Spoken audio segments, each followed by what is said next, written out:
திருமகள் TV பல்சுவைகள் படைக்கும் பாசறை. தமிழ் சினிமாவில் 70 முதல் 80 வரையிலான காலகட்டங்களில் புகழ்பெற்ற நடிகையாக இருந்தவர் லதா. இவரது இயற்பெயர் லதா சேதுபதி. வெகு குறுகிய காலத்திலேயே புகழின் உச்சியை அடைந்தவர்.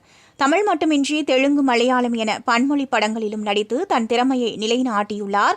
பல முன்னணி நடிகர்களுடன் ஜோடி சேர்ந்தவர். இவர் உண்மையிலேயே ராமநாதபுரம் ராஜாவின் மகள் என்பது பலருக்கும் தெரியாது. ராஜ குடும்பத்திலிருந்து நடிக்க வந்தது ஏன், பள்ளியில் 10ஆம் வகுப்பு படித்த போதே பட வாய்ப்பு வந்தது எப்படி என்று இந்த பதிவில் பார்க்கலாம். முதல் படத்திலேயே எம்ஜிஆருக்கு ஜோடியாக நடித்தார். ஆனால் ஆரம்பத்தில் எம்ஜிஆரே படத்தில் நடிக்க அழைத்தும் லதாவின் தாயார் அதற்கு அனுமதிக்கவில்லை என்பது குறிப்பிடத்தக்கது. சிறுவயதில் சினிமாவில் அறிமுகமான இவர் எம்ஜிஆருடன் பல படங்களில் நடித்துள்ளார். பின்னர் ரஜினி, விஜயகுமாருடன் ஜோடி சேர்ந்தார். ராமநாதபுரம் ராஜா சண்முக ராஜேஸ்வர சேதுபதி மற்றும் லீலாவதி தம்பதியினருக்கு மகளாக பிறந்தவர் லதா. தந்தை ராமநாதபுரத்தின் கடைசி மன்னர். காமராஜரின் மந்திரி சபைகளில் அமைச்சராகவும் இவர் பதவி வகித்துள்ளார். சிவகங்கை மன்னர் முத்துவடுகநாதரின் மனைவி ராணி வேலுநாச்சியாரின் வாரிசு வழியில் வந்தவர்தான் நடிகை லதாவின் தந்தை. இவருடன் அக்கா, தங்கை மற்றும் 3 தம்பிகள் உடன் பிறந்தனர். லதா படித்தது எல்லாமே சென்னையில்தான். சிறுவயதிலேயே நடனத்தில் ஆர்வமாக இருந்தார். லதாவின் பெரியம்மா தெலுங்கு, ஹிந்தி படங்களில் நடித்துள்ளார். இதனால் அவர் மட்டும் லதாவை உற்சாகப்படுத்தினார். பள்ளிகளில் கலை நிகழ்ச்சியில் ஆர்வமுடன் கலந்து கொண்டார்.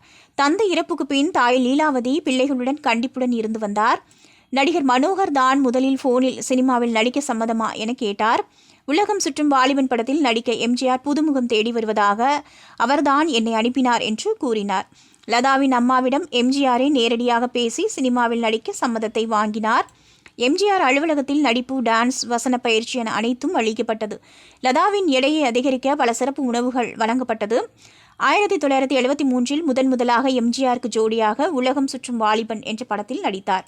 தொடர்ந்து நேற்று, இன்று, நாளை, சிரித்து வாழ வேண்டும், உரிமை குரல் என பல படங்களில் நடித்து அசத்தினார். தொடர்ந்து எம்ஜிஆரின் வேண்டுகோளுக்கிணங்க தெலுங்கு படம் ஒன்றில் நாகேஸ்வர ராவுக்கு ஜோடியாகவும் நடித்தார். அவருக்கென்று தனி ரசிகர் பட்டாளமும் வந்தது.